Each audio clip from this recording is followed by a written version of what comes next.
एक सुंदर सा गांव था। वहां के किसान बहुत ही परिश्रमी थे, खेती करते थे।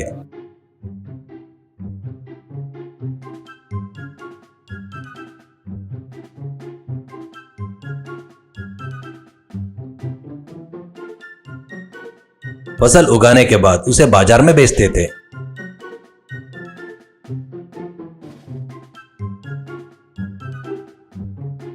उसी गांव में एक रिवाज था, फसल पकाना और पैसे हाथ में आने के बाद सभी किसान मिलकर खेत के पास ग्राम देवता की पूजा करते थे।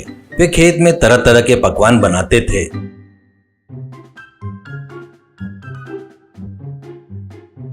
और सब लोग मिलकर भोजन करते थे। वे सब एक दूसरे से बहुत प्रेम से पेश आते थे।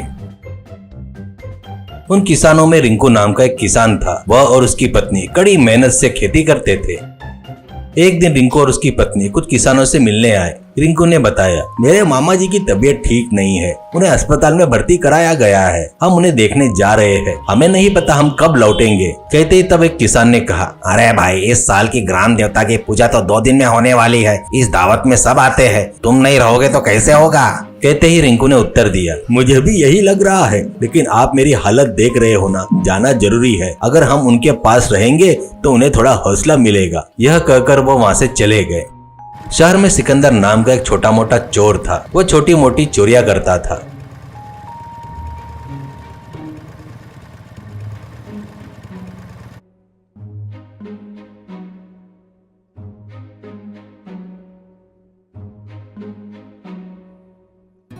वह घरों में सुखाए हुए कपड़े चुराता था और उन्हें पुराने सामान की दुकान में बेच देता था।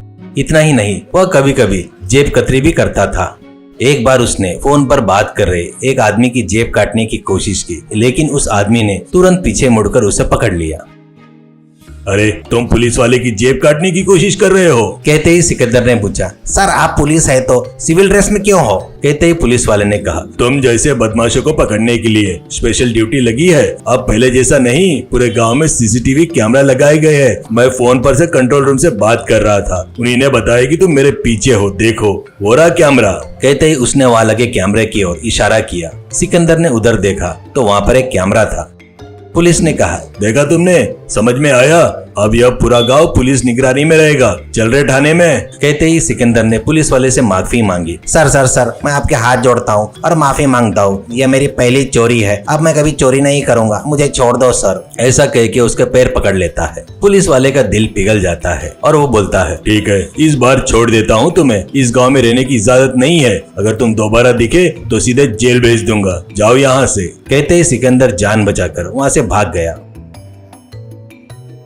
उसे अस्पताल के सामने रिंकू किसी से बात करते हुए देखा। रिंकू कह रहा था, हाँ दोस्त, मेरे रामपुर गांव में हमारे किसानों द्वारा आयोजित किया गया देवता की पूजा बहुत अच्छी होती है। खासकर पूजा के बाद जो दावत होती है उसके पकवान बहुत स्वादिष्ट होते हैं। ऐसे सभी प्रकार के पकवान कहीं नहीं मिलते हैं। कल ही पूजा है, लेकिन मुझे यहाँ रहना पड़ रहा है। ऐसा कहते ही दूसरा आदमी ने कहा, कोई बात नहीं रिंकू, चिंता मत करो। कहते ही यह सुनकर सिकंदर ने सोचा, ओहो, तो इसका नाम रिंकू है और यह एक किसान है और ये वहाँ जा नहीं पा रहा है। मैं रामपुर जाकर खुद को इसका रिश्तेदार बताकर दावत खाऊंगा। अगर मैं यहीं रहा तो उस पुलिस वाले ने मुझे देख लिया तो बहुत खतरा हो सकता है। ऐसा सोचते ही उसने उस गांव का रास्ता पकड़ लिया।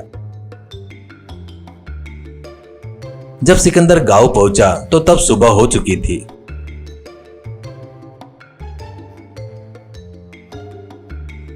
किसान पूजा कर रहे थे और सिकंदर छिपकर देख रहा था।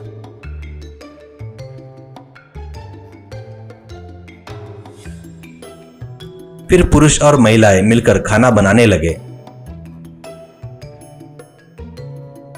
तैयार हो रहे पकवानों को देखकर सिकंदर के मुंह में पानी आ गया था। उसने सोचा, अगर मैं इस ड्रेस में गया तो वो लोग पहचान लेंगे कि मैं किसान नहीं हूँ, इसलिए मुझे किसान बनकर जाना पड़ेगा। ऐसा कहकर उसने इधर उधर देखा और किसी के कपड़े सुखा रहे थे।